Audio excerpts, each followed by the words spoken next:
And so let's say, kind of a follow-up on that. Let's say credibility. Somebody doesn't, you really want to have a voice in the room, but people maybe aren't taking you seriously on that. Like what's a way that somebody could start gaining credibility? Gaining credibility, probably the easiest way is just to lay down a track record that says, hey, I've done this before. I'm really pretty good at it. To where they can see it. You don't show it in their face, because then that says I have high self-orientation. But just kind of plugging along, and it's that humility and those kind of things that help put the guard down for people to say, well, let me give this guy a chance and let me look. So credibility is probably the one that's you kind of have it or you don't because of your experience. It's the reliability, though, where you can really start to build the trust because I'm doing what I said I was going to do, and that starts to have you build confidence in me and my reliability along the way. And I think that's often where, especially like probably our emerging leaders and just, people coming right out of college, a lot of times it's the sense of like, why am I not being trusted on this? Like I studied it, I did all these things. And I remember one of my mentors told me that now, we still got to be serious in all of that. But he said, 30 is really the age of credibility.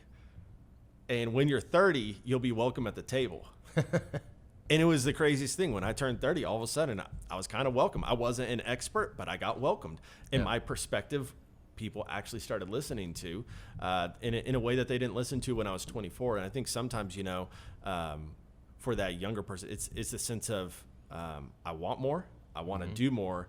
But sometimes you just got to keep showing up, doing those little things, which is reliability. If I've broken trust with reliability, how do you start gaining that back? Yeah, it takes time, and that's the part that a lot of people don't like. You've got to rebuild that one step at a time by saying, hey, I'm going to do this, and then doing it. And so, it's kind of the deal of people remember when you botched it up a lot more than they remember when you got it right. So if you botched it up once, you're going to have to do it right 4 or 5 times in order to overcome that one time that maybe you got it wrong. So where I see people usually go wrong in the trust equation is they don't want to spend enough time. They think it should be something that I can fix. I can just apologize to you and now we're good, right? No. You can feel better that I at least acknowledge that I screw up, but you're not going to trust me anymore right now. You've got to see that I actually meant what I said. The words are cheap.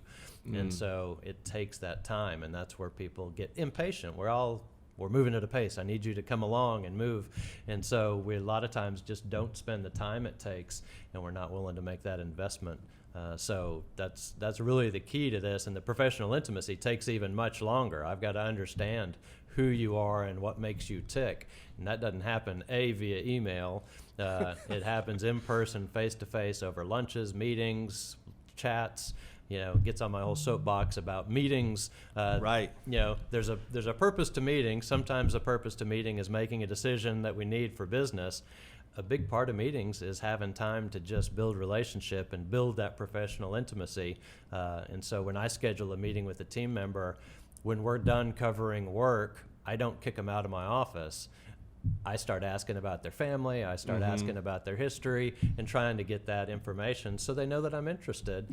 And that's how we build trust. And they ask me those questions, and I have to be, as a leader, I have to be vulnerable and give, honest answers, even to stuff sometimes it's like, hey, my family's crazy, or whatever the case. Because then that helps them feel good about their family too. And now we can talk about their crazy uncle because I talked about my crazy uncle. So and to that point on professional intimacy, I remember one time you were talking about this, and this is for somebody, we can talk about this in the workplace all day, but this also plays into our home lives because credibility, reliability, and I remember you're like, you can just drop the professional, it's relational intimacy. Let's talk about like when we really fall on our face consistently with a self-orientation. I remember one time I felt misunderstood, and I was like, Frank, I don't understand what's going on. And he said, well, your colleagues may just think that you have a really high self-orientation. And I was like, well, I don't. And then I realized that by being defensive in the moment, I clearly was going to come off like I have a high self-orientation and that, you know, thinking that that was beyond me. So when somebody does have a high self-orientation, like you said, this is going to take time, but how do you start working towards that? Yeah, so probably the example that comes to my mind first, well, I used to own 6 Cartridge World stores here in Oklahoma City, and when I would put a new manager in charge of one of those stores, I would literally tell them, all I want you to do for the first week is work in the back with the team, fill as many ink cartridges and laser cartridges as you can, and get to know the team back here, and then we'll talk about what you need to do as the store manager. Almost always within a day or two, I would get a phone call, and they were like, they're not listening to me. They're not doing what I tell them to do. And my response would be, how many ink cartridges have you filled? And they would be, well, what, not very many. And I'm like, yeah, I kind of figured. Yeah. That's why I told you to go spend that time with the team. And it's all about building that relationship. And for some reason, you were kind of talking about this works in family and in business.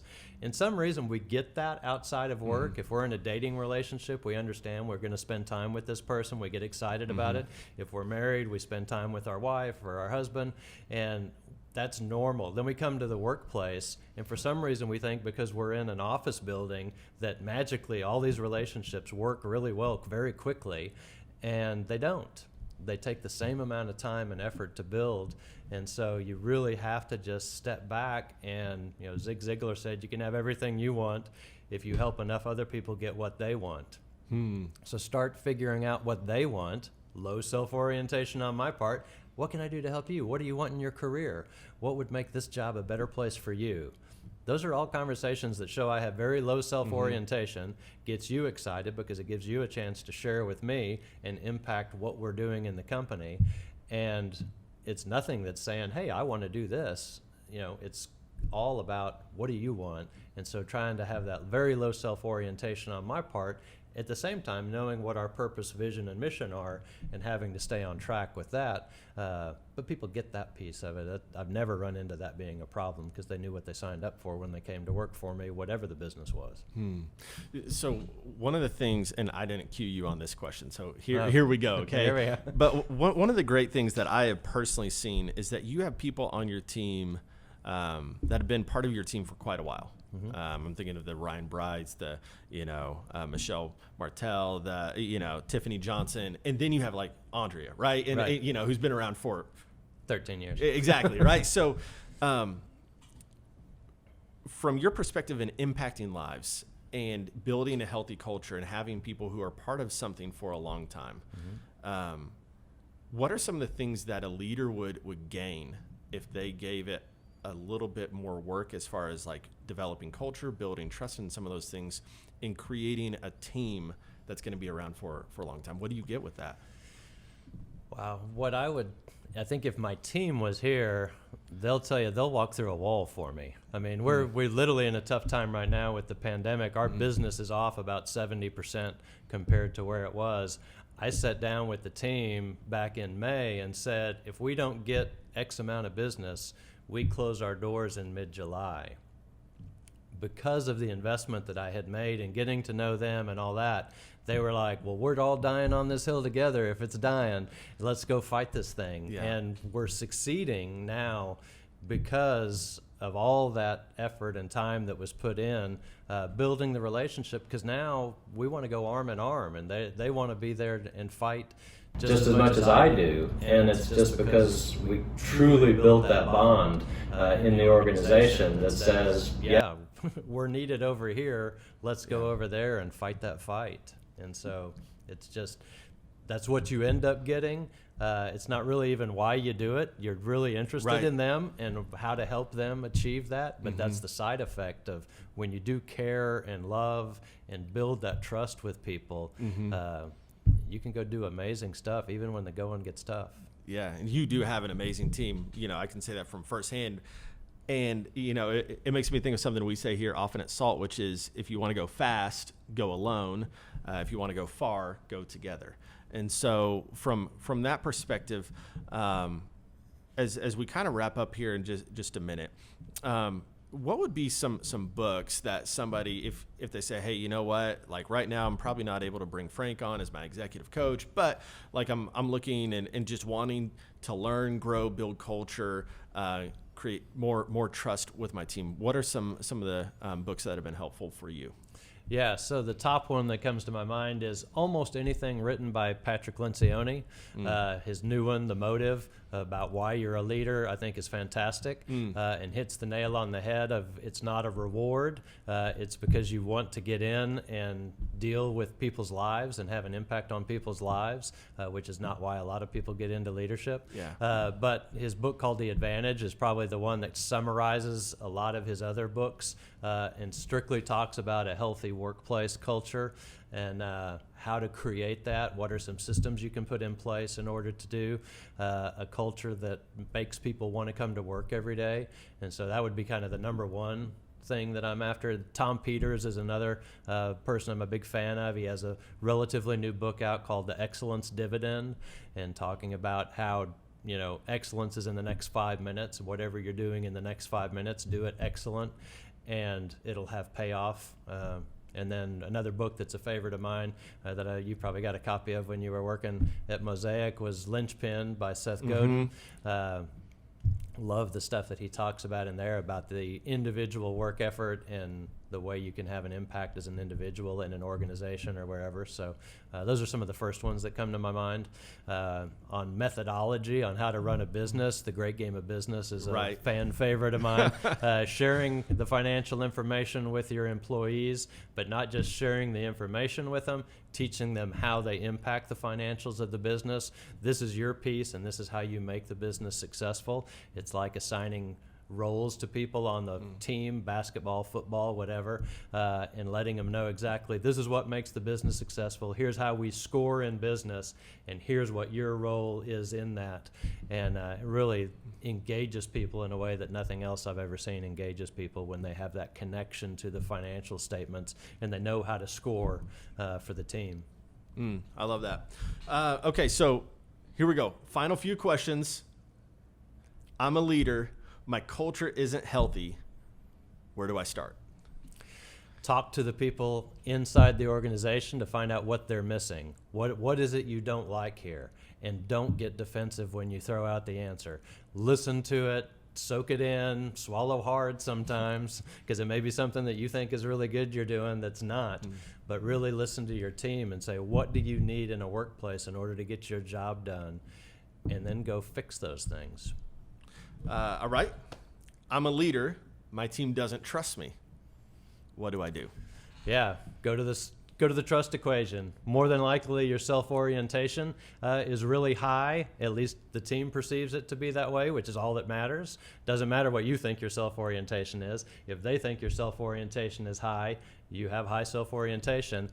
Professional intimacy, get to know them. You probably haven't spent enough time building that professional intimacy. So get to know your team and what they do, what they enjoy, what they don't enjoy, all those kind of things. Final one. I'm a leader. My team isn't happy. What do I do? I would say that's really the same question. Same thing. Yeah. I think you just, listen. Racing analogy, I got to throw one in. Yeah. So when you're learning how to drive a race car, one of the things they teach you to do is listen to the tires. The tires actually make different noises. Most people just think, oh, the tires are squealing. There's a good squeal and there's a bad squeal. And it's my job as the driver to know the difference. And right before a tire loses traction, there's a small change in pitch. And once you hear that change in pitch, you know your world's about to go really wrong. Really works the same in the workplace. If you're listening to your team and you're not reacting correctly to what they're telling you, things are about to go really wrong for you in the office as well, because people will start leaving. Back to people leave leaders, not companies. If you don't react to the sounds that they're making, they will leave and go find someone that will. Love that. Just kind of a final question. I know you've seen it from coaching, but let's say somebody's in a place right now and they go, okay, this is great content. You've given me a few starting spots, but I've been through enough this year that I'm really having a hard time believing we can make this change and I can make this change.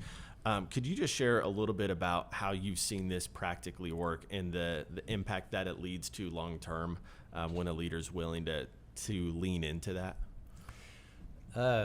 Yeah, I mean, the thing that you'll hear me say over and over again is if I can change the work environment to create a place that you enjoy coming to work, I send you home a better spouse. I send you home a better parent. I change your kids' views of what work is like. Most people come home and their kids have a negative view of work since they're little because mom and dad, all they do is come home and gripe about work. And so if mom and dad come home and talk well about work and they look forward to going back to work the next day, kids have a whole different mindset. My kids grew up thinking it was weird that I always talked positively about work and all their friends' parents talked negatively about work. My kids were actually excited to go and get into the workforce. Most people aren't. And so it makes the day enjoyable when you're at the office, but much more important to me, it actually changes the family dynamics because mom and dad haven't been beat up all day at the office and come home and take it out on the other people in the house. But it changes kids' view on what work is, and God created us to work. It's a wonderful thing. And when you're working in that sweet spot where he created you to work, it should be the most fulfilling thing that you're doing, and you should be impacting all the lives around you. And that's what it does for me. I mean, I see the difference I've made in people's lives for the last 25 years through creating a positive work environment. And it's just really rewarding, and you go home at the end of the day feeling like, hey, we accomplished something good. And I've seen the effect of that on, specifically Ethan's life, who works here at SALT with us. And one of the things, is Ethan's on that trajectory of professional golf. And nobody works harder than Ethan Smith. That is exactly he's right. putting in the invisible hours that are just, it's watching that persistent focus from college to this point and the things that he's doing that nobody else is even aware of.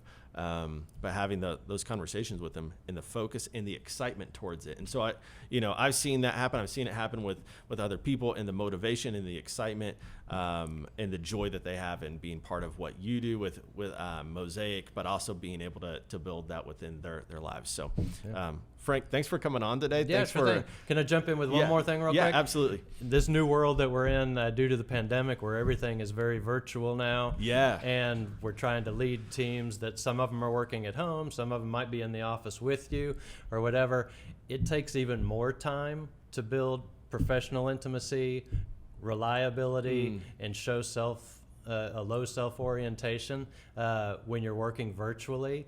And so the number one thing that I'm seeing leaders deal with right now is, how do I do this virtually? And I literally had a leader the other day tell me, yeah, we try to have a Zoom call about every 2 weeks.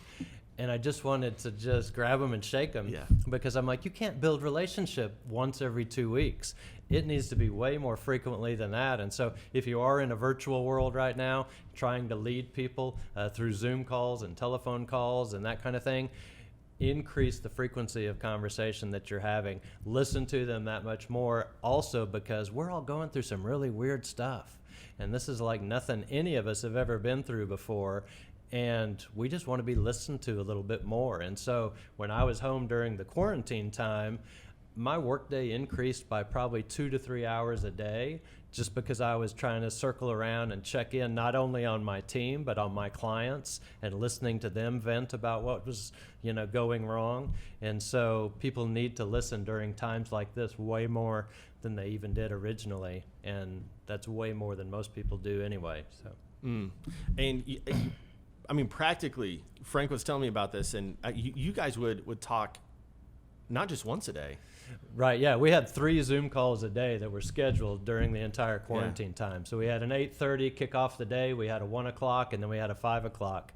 And some of those were 30, 45 minutes actually talking about, hey, what are you working on today? How can we help you? Some of those were just trying to recreate what you run into in the hallway when you stop and say, hey, what'd you binge watch on TV this weekend? Yeah. And so sometimes the 1 o'clock meeting might be, hey, come tell us what you binge watched over the weekend and why you liked it or why you wouldn't recommend doing that. What was your favorite news article that you saw in the news over the weekend that had nothing to do with the pandemic? You know, what's the best joke you've heard lately? Just trying to create those casual interactions that when you're working from home, you're completely isolated from. And I remember you said that when you guys went back to the office, you went back to normal meeting times and your team was missing it. Exactly. Yeah. We went back to our normal weekly meeting, Yeah. and within 2 days it was like, hey, why don't we have a Zoom call? Because we have a couple people still working remote. So we have an 8:30 Zoom call every morning, even though we're back in the office now, in order to be able to bring everybody together, because we actually came back from the quarantine period closer as a team than we had left because of the time that we forced ourselves to spend together. And my team thought I was crazy at the beginning. Ah, I love that. Taking a risk, stepping out, but doing it to build a culture that's going to create something different. So once again, thank you for coming on today, Great to be Frank. here. And look forward to our next Frappuccino that we have, where I get to learn all the secrets on business. So once again, really appreciate you. Yep, sure thing, man. Appreciate it. Thanks, y'all. We know leadership is hard. A lot of leaders feel overwhelmed and are searching for the path forward. That's why we created Salt Leader Box, a monthly subscription service designed to help you grow as a Christ-centered leader. Salt Leader Box features monthly messages from Salt founder Wes Lane and will also help you face challenges as a leader, such as embracing disruption and leading your people onward with the challenges you face.